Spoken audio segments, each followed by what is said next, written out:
কি দেখছিলে ঠাম্মি? দেখছিলাম আমার এতদিনের শিক্ষা বিফলে যায়নি। মানে?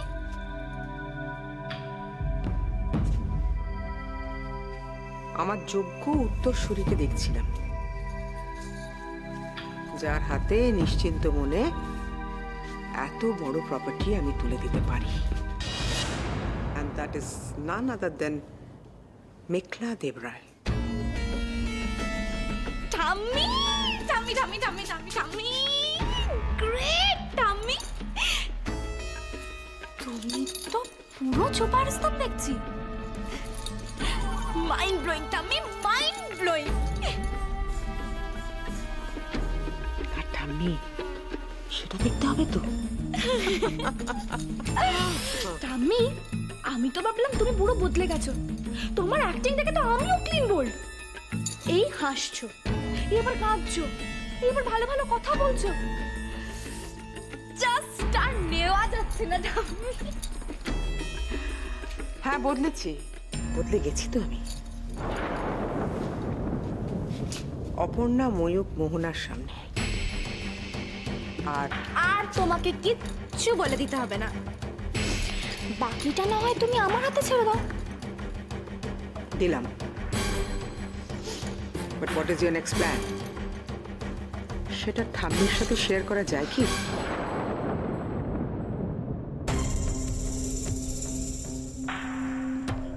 যায়, বাট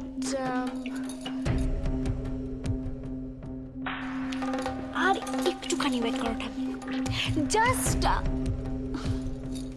তারপর তোমার স্বপ্ন পূরণ হবেই, আর সেটা করবো আমি। কিন্তু ঠাম্মি, এখন না আমার অনেক দেরি হয়ে গেছে। এখন যে তোমাকে পরে পুরোটা বলবো। ঠাম্মি, টাটা টাটা। আরে বেবি, মেঘলা, দিনের পর দিন আমার ছেলেটাকে কাঠগড়ায় দাঁড় করিয়ে মোহনা ওর প্রতি মিথ্যে অভিযোগ তোলেনি? ওর চরিত্র নিয়ে কিছু বলেনি?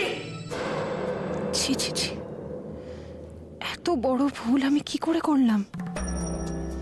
আমার মেয়ের সংসারটাই এভাবে তছনছ করে ফেললাম। আমি এখন আয়ুষের সামনে কি করে দাঁড়াবো? কিভাবে দিদি ভাইয়ের চোখে চোখ রেখে কথা বলবো? না, আমি পারবো না, আর কোনোদিনও পারবো না। তাহলে কি করবো আমি?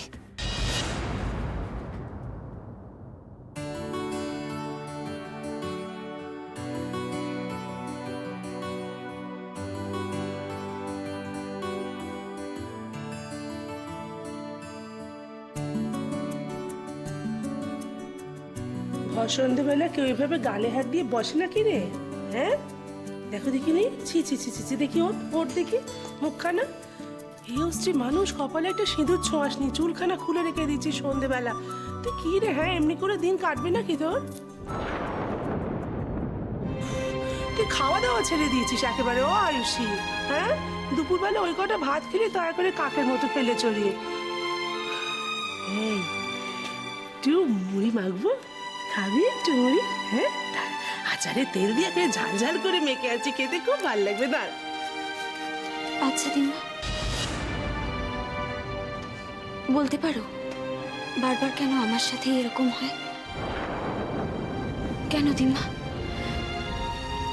সবাই কেন আমাকেই ভুল বোঝে? আমি তো কোনো অপরাধ করিনি, তাহলে বারবার কেন আমাকেই অগ্নি পরীক্ষা দিতে হয়, নিজেকে প্রমাণ করতে হয়? কেন দিমা? তুই একা নোস তো, তুই একা নোস। এ পরীক্ষা এই সংসারের সব মেয়েকে দিতে হয়। কেন দিতে হয় বল? ওরে, আমরা হলাম প্রকৃতি, আমরা যে সবকিছু ধারণ করি, তাই এই বিশ্ব সংসার বারবার আমাদের যাচাই করে সেই ক্ষমতাটা আমাদের মধ্যে রইল কি রইল না। আমরা সবাই নিজেদের দুঃখের মধ্যে এত ডুবে থাকি না, চারধারটার দিকে চোখ তুলে তাকাই না। তাকালে দেখতে পেতিস সমস্ত মেয়েকে জ্বালা সইতে হচ্ছে, সমস্ত মেয়েকে। কেন আমার অপু, তোর মা, তার উপর দিয়ে কম ঝড় গিয়েছে, কিন্তু সে তার লড়াইটা ঠিক চালিয়ে গেছে। আয়ুষী, তুই কিন্তু আমার অপুরই ছায়া। আয়ুষী, দিমা, আমার মার জন্য খুব মন কেমন করছে গো। মাকে খুব দেখতে ইচ্ছে করছে। সেটাই তো স্বাভাবিক বাবা, নারীর টানকে তো সহজে যায়। হ্যাঁ, জানা কালকে একবার মাকে দেখে আয়। আচ্ছা দিমা, ওরা মাকে অপমান করেনি তো? ভালো মন্দ কিছু বলে দেয়নি তো মাকে? তুই পাগলি, কেন তুই আগে খারাপটা ভাবছিস? এমনও তো হতে পারে সবকিছু মিটমাট করে নেওয়ার জন্য ওরা। কে কে ওখানে?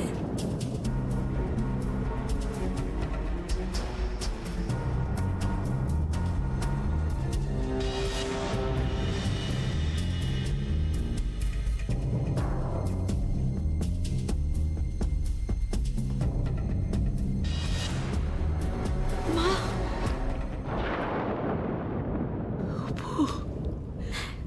এসেছিস? দেখ, তুই বলছিলি না মায়ের জন্য মন কেমন করছে, দেখ তোর মা নিজে চলে এসেছে, দেখেছিস? মা এসেছ?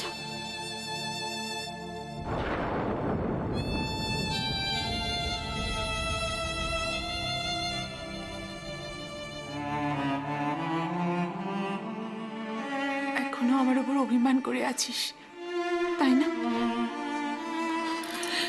তাহলে ও বাড়ি থেকে চলে এলি, আমাকে একবারও বললি না, আমাকে একবারও জানালি না। এসে তুই কি রে, বল, জানালি না আমাকে? কি করে যাব মা? আমি যে তোমাকে কথা দিয়েছিলাম অগ্নিকে সাথে নিয়ে তোমার সামনে গিয়ে দাঁড়াবো, আমি তো পারিনি, আর কোনোদিনও পারবো কি? আয়ুষ, এভাবে বলিস না, এভাবে বলিস না আয়ুষী। অপরাধী তো আমি। সৈকতের মৃত্যুর শোকে পাগল হয়ে গিয়ে আমি অগ্নির দিকে আঙুল তুলেছিলাম। ভুল তো আমি করেছিলাম, আমি অন্যায় করেছিলাম, আর তার জন্য মাসুল গুনছিস তুই। আমাকে ক্ষমা করে দেওয়া যায় না আয়ুষী। আমার এই ভুলের জন্য আমাকে ক্ষমা করতে পারিস না?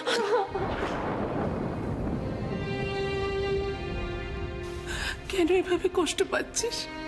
এভাবে কষ্ট পাস না লক্ষ্মী মা আমার। বল না আমায় কি করতে হবে, আমি তাই করব। এই আয়ুষী, ওদের বাড়িতে গিয়ে ক্ষমা চাইলে ওরা ক্ষমা করে দেবে, আমি তাই করব। আয়ুষী, বল না আমায় কি করতে হবে। আয়ুষী, তুই বল না, যদি দরকার হয় অগ্নির সঙ্গে দেখা করে আমি ওর কাছেও ক্ষমা চাইতে পারি। তুই বল না আমাকে কার কাছে ক্ষমা চাইতে হবে, আমি কি করলে ওরা তোকে মেনে নেবে? তুই বল না আমাকে, আমায় কি করতে আজ হবে। তুমি ওদের সামনে কি করেছো মা? কি করেছো বলো? তুমি যে অপরাধ করনি তার জন্য ওদের কাছে ক্ষমা চেয়েছো তো? আর তুমি কিচ্ছু করবে না, কিচ্ছু না।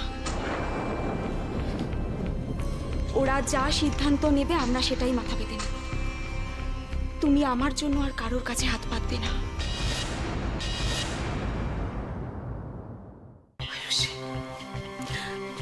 আয়ুষী, এসব কি বলছিস তুই? হ্যাঁ, কি বলছিস এসব? পাগলি, দেখ, একটা ঘরে যখন 10টা বাসন থাকে না, তখন তাতে ঠোকাঠুকি লাগে। আর একটা বাড়িতে এতগুলো লোক, হ্যাঁ মান অভিমান হবে না? তার জন্য সবাই যদি এইভাবে জেদ ধরে বসে থাকে, হ্যাঁ কেউ যদি মাথা না নোয়, তাহলে তো সংসারটা ভেসে যাবে। কিন্তু দিমা, চুলগুলো আমার এমনি এমনি পাকেনি আয়ুষী। আমি এতগুলো ছেলে মেয়ে মানুষ করেছি, এতগুলো বছর কাটিয়েছি, সংসারটাকে চিনেছি, সংসারের কত ওঠা পড়া দেখেছি, মানুষের জীবনের কত ওঠানামা। আমি সেই জায়গা থেকে বলছি আয়ুষী, মাকে আটকাস না। মা যদি কিছু করতে ইচ্ছে করে, মাকে সেটা করতে দে, অন্তত মা আনন্দ পাবে, এইটা ভেবে করতে দে।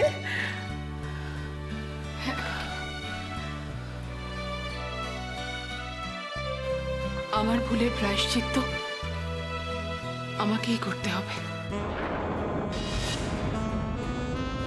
তুমি আমার বিয়ের ব্যবস্থা করো। আমি এই বিয়েতে রাজি। কি? ভুল কি আমার একটা আয়ুষ? বিয়ের আগে তোর ওই চঞ্চলতা, আমাকে কিছু বলতে গিয়েও বলতে না পারা, তারপর হঠাৎ অগ্নির সঙ্গে বিয়েতে রাজি হয়ে যাওয়া। তুই বিশ্বাস কর, আমি কিচ্ছু বুঝতে পারিনি। আমি কেমন মা বলতো?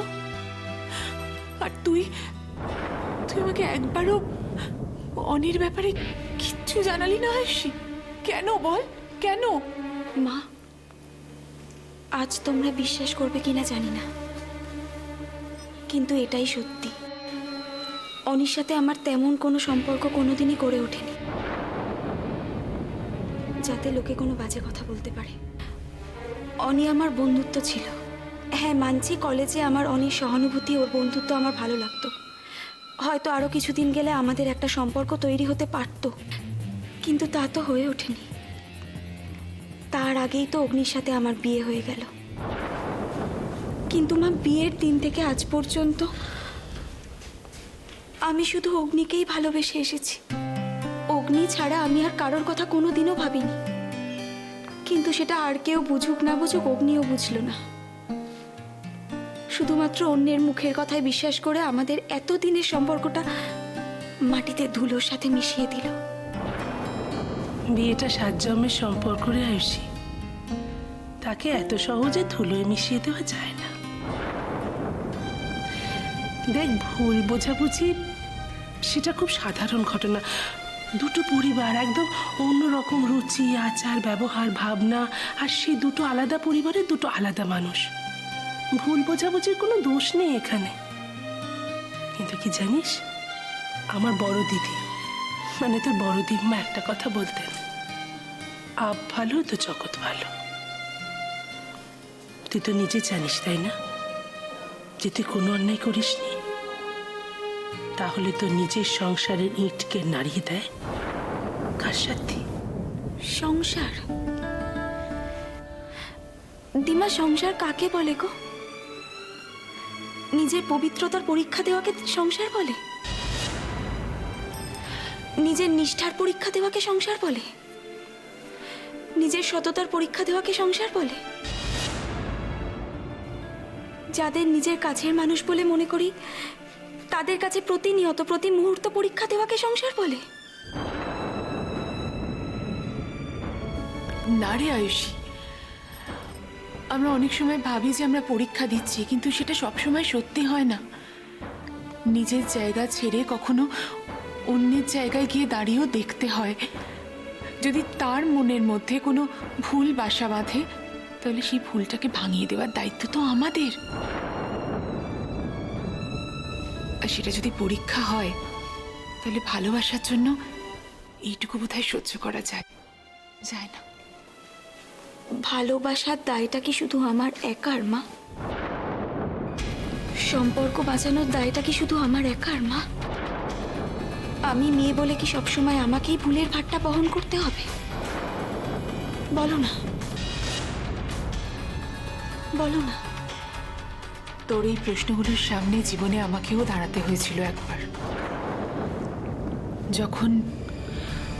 যখন আমি তোর বাবাকে ছেড়ে চলে এসেছিলাম, তখন এই প্রশ্নগুলো আমার মনকে সবসময় কুড়ে কুড়ে খেত আয়ুষী। তখন আমারই বা বয়স কত বল? জীবনের এই মর্ম কথাগুলো আমিও তখন বুঝতে পারিনি। খুব জেদ করতাম, ভাবতাম আমি বা নিচু হব কেন। কিন্তু বিশ্বাস কর, ভেতরে ভেতরে খালি কাঁদতাম তোর বাবার জন্য খুব কষ্ট হতো। তারপর একদিন যখন সব মিটমাট হয়ে গেল, তখন বুঝতে পারলাম যে কি ভুলটাই না আমি করে ফেলছিলাম। আমার এত দিনের ভালোবাসার আস্তানাটাকে আমি এক মুহূর্তের জন্য হারিয়ে ফেলছিলাম। আমার ভালোবাসার মানুষটাকে আমি কাছছাড়া করে ফেলছিলাম। তারপর তো কতদিন তোর বাবা আমি তোকে নিয়ে কত আনন্দে কত খুশিতে দিন কাটিয়েছি। বিশ্বাস কর আয়ুষী, অতীতের কোনো রেশই কখনো পড়েনি আমাদের সম্পর্কে। তাই তোকে বলছি, মাথা গরম করে কোনো সিদ্ধান্ত নিস না। বিধাতা পুরুষ যে গাঁটছড়া বেঁধে দিয়েছে, তা এত সহজে খুলে ফেলা যায় না আয়ুষী। বিধাতা পুরুষ শুধু কাঠছড়াই বাঁধে দিম্মা। মন দুটোকে একসাথে বাঁধতে পারে না। আয়ুষী, হ্যাঁ মা, মনের টান থাকলে কেউ কাছের মানুষের কথা না শুনে অন্য কারোর কথা শোনে? আচ্ছা, যদি মনেও হয় যে আমি কিছু লুকিয়েছিলাম, তাহলে কি অগ্নি পারতো না একবার সেটাকে যাচাই করে নিতে? পারতো না বলো? করেছে না মা। যেই মানুষটা আমাকে বিশ্বাসই করে না, তার কাছে আমার ভালোবাসার দাবি রাখবো কি করে? কি করে বুঝবো তার ভুল ভাঙবে? আমি আর কারোর ভালোবাসা চাই না মা, কারোর ভালোবাসা চাই না। শুধু তোমরা আমার কাছে থেকো, আমাকে ভালোবেসো, তাহলেই হবে।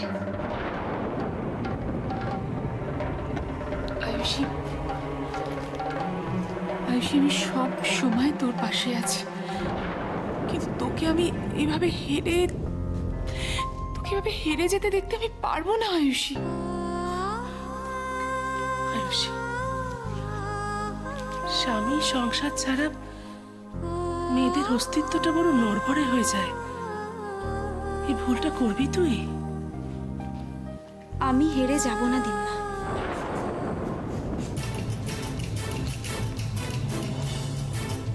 আজ থেকে আমার নতুন লড়াই শুরু হবে। নিজের পায়ে দাঁড়ানোর লড়াই, নিজের কাছে নিজের অস্তিত্ব প্রমাণের লড়াই। তোমরা শুধু আমাকে আশীর্বাদ করো।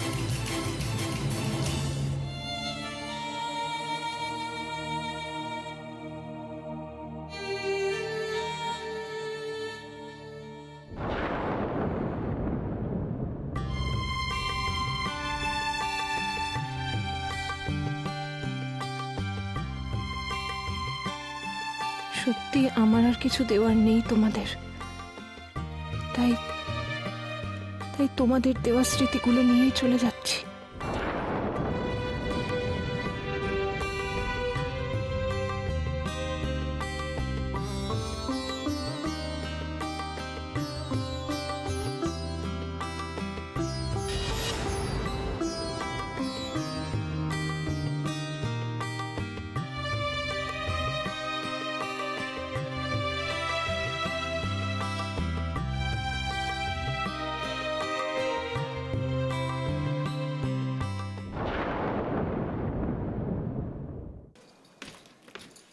ঠাম্মি, ঠাম্মি,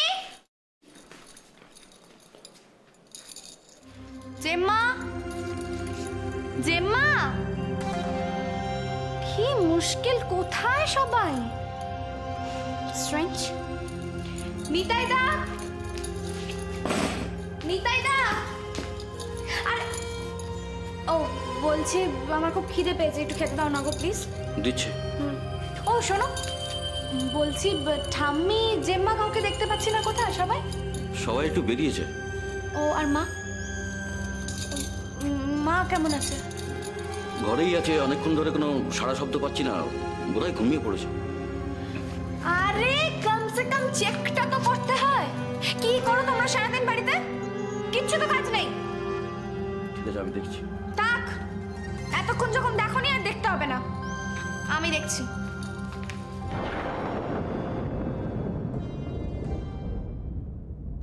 মা